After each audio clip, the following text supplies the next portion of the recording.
राज्य सरकार कायदा आणणार असून नागरिकांनी संघटनांकडून 5 जूनपर्यंत हरकती मागवल्या आहेत. मनसेतर्फे शहर उपाध्यक्ष ॲडव्होकेट नितीन पंडित यांनी नाशिक रोड या ठिकाणी विभागीय आयुक्तांकडे हरकत नोंदवली आहे. मनसेचे गोकुळ नागरे, मनविसेचे शशी चौधरी, नितीन धानापुणे, रीना सोनार, वैशाली शिंदे, आदित्य कुलकर्णी, गोरख शिंदे उपस्थित होते. मनसेनं नोंदवलेल्या हरकतीचा आशय असा असून पुजारी, वहिवटदार, मिराजदार किंवा भाडेकरू आणि जमीन कसणारे यांच्यातील भांडणांवर तोडगा काढण्याचं गरजेचं होतं. प्रस्तावित कायद्यामुळे देवस्थानांच्या जमिनी आता महाराष्ट्र भूमहसूल संहिता 1966च्या अंतर्गत येऊन त्यांना महसूल लागेल. हा कायदा हैदराबादी इमाम आणि वक्फ मालमत्तांना लागू नाही.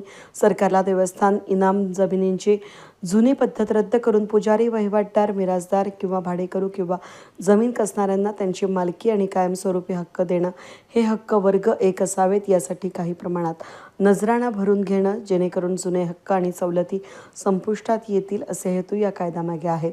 देवस्थानच्या गावठाणातील जमिनींवर 2011 पूर्वीचा कब्जा असेल तर बाजारभावानुसार त्यांची किंमत देवस्थानाकडे भरून काही शर्तीनुसार तो कब्जा नियमित करता येईल. अशी अतिक्रमणे नियमित झाल्यानंतर उरलेली जमीन नव्या व्यवस्थेनुसार देवस्थानांच्या ताब्यात देण्यात हा देखील हेतू दिसतोय.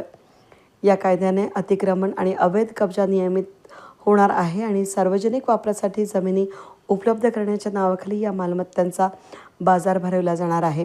शिवाजी महाराजांसारख्या राजघराण्यांकडून देवता आणि धार्मिक संस्थांना मंदिरांच्या जमिनी इनाम दिल्या जात असत. त्यांची मालकी देवतेकडेच असते. त्यामुळे सरकारला या मालमत्ता हस्तांतरण किंवा अधिग्रहणाचे अधिकार नाहीत. राज्यघटना धार्मिक संप्रदायांना धर्माच्या बाबतीत त्यांचे व्यवहार व्यवस्थापित करण्याचा अधिकार देते. ऐतिहासिक देवस्थान म्हणून प्रदान केलेल्या जमिनी या मंदिरांचा आर्थिक पाया टिकवणे, दैनंदिन विधी, पूजा, उत्सव आणि धर्मदाय वितरणासाठी निधी पुरवण्यासाठी होत्या. या मालमत्ता हस्तांतरित करणं किंवा विकणं हे या संस्थांना त्यांच्या जीवनस्रोतापासून प्रभावीपणे वंचित करणं आहे. महाराष्ट्र देवस्थान इनाम निर्मूलन प्रारूप अधिनियम 2026च्या कायद्याबाबत मनसेनं हरकत नोंदवत निदर्शनं केली आहेत. निर्मूलन अधिनियम, इनाम अधिनियम जो महाराष्ट्र सरकारने महसूल विभागाच्या वेबसाईटवरती जी वेबसाईटवरती ड्राफ्ट प्रसिद्ध केलेला आहे आणि येत्या 5 तारखेला त्याची हरकत घेण्याची शेवटची तारीख आहे. आणि हा जो नियम आहे, हा जो अधिनियम आहे, राज्य सरकार हे लागू करण्याच्या हिवाळी अधिवेशनामध्ये लागू करणार आहे आणि त्या अगोदर त्याची पब्लिक हिअरिंग घेणार आहे. आता हा अधिनियम येणार आहे याच्याबद्दल आम्हाला काही हरकत नाही, कारण की वहिवाटीदार, मिराजदार आणि विश्वस्त हे तिघांमध्ये जे भांडणं होते, सालोसाली जे भांडणं चालू होते, त्याच्यावरती तोडगा काढण्यासाठी हा अधिनियम आणलेला आहे. त्याच्याबद्दल आम्हाला काहीच म्हणायचं नाही. परंतु त्याच्यामध्ये 3, 4 व 5 त्यामध्ये असं आहे की ज्यांनी अतिक्रमण केलेलं आहे ते सुधारित करणार आहे नंतर. म्हणजे काय, 2011 पूर्वी जे लोक तिथे राहणार म्हणजे जे राहायच्या आधी, त्यांना नजराणा भरून ते सुधारित करून घेणार आहे.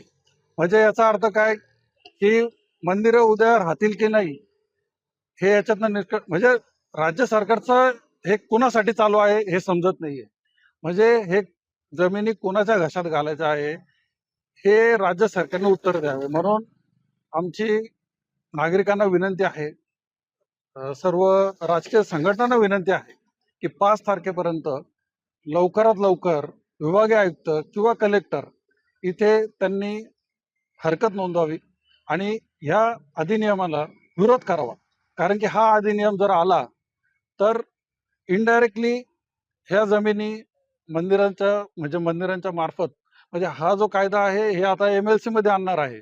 आधी याला महसूल लागत नव्हता मंदिरांच्या जमिनांना, पण आता हे महाराष्ट्र लँड रेव्हेन्यू कोडमध्ये आणणार आहे आणि त्याच्यामुळे याला महसूल लागणार आहे.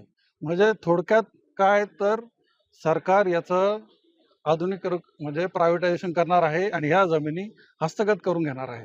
हे खूप मोठं षडयंत्र आहे आणि त्याच्यामुळे याची हरकत घ्यावी आणि याच्यावरती विरोध करावा. जय हिंद, जय महाराष्ट्र. वेद न्यूजसाठी प्रतिनिधी अनिल गुंजाळ, नाशिक रोड.